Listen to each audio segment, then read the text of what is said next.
आप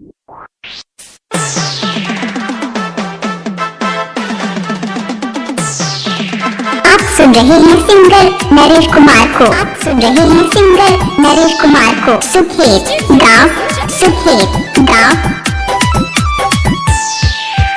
और लड़की से शादी करबो सुन लेके मैया। डीजे नरेश, लड़की से शादी करबो सुन लेके मैया। डीजे नरेश, डीजे नरेश, देखी है न रुपैया। डीजे नरेश, देखी है पुतहुआते हैं, देखी है न रुपैया।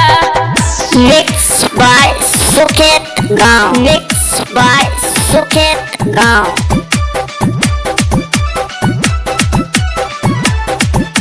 नरेश कुमार का नंबर है 62 65 45 64 29। आप सुन रहे हैं नरेश कुमार को। आप सुन रहे हैं नरेश कुमार को।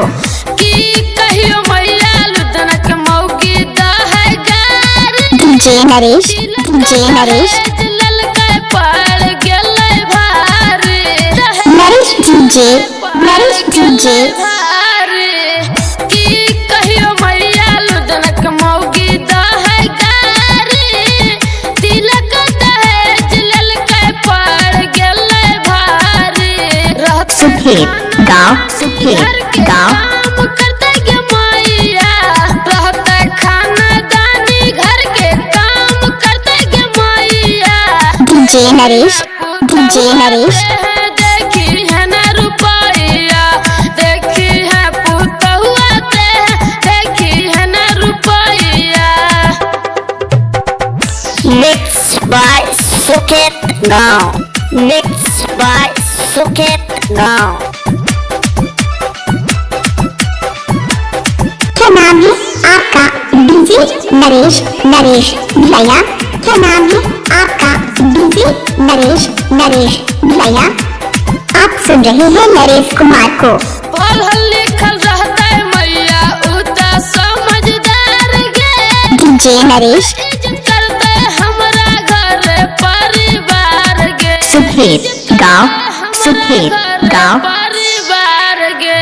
पढ़ल लिखल रहते मैया उता समझदार गे। आप सुन रहे हैं नरेश कुमार को। आप सुन रहे हैं नरेश कुमार को। अगुआ के फेरा में फंसी है नहीं तो घूस खाई तो रुपैया। अगुआ के फेरा में फंसी है नहीं तो घूस खाई तो रुपैया। डीजे नरेश, पुता हुआ डीजे नरेश, डीजे नरेश, देखी होते हैं पुता हुआ। देखी हो न रुपैया। गोर लड़की से शादी करबो सुन लेके मैया। नरेश डीजे, नरेश डीजे, करबो सुन लेके मैया। देखी है पुतहुआते हैं, DJ Naresh, DJ Naresh, DJ Naresh.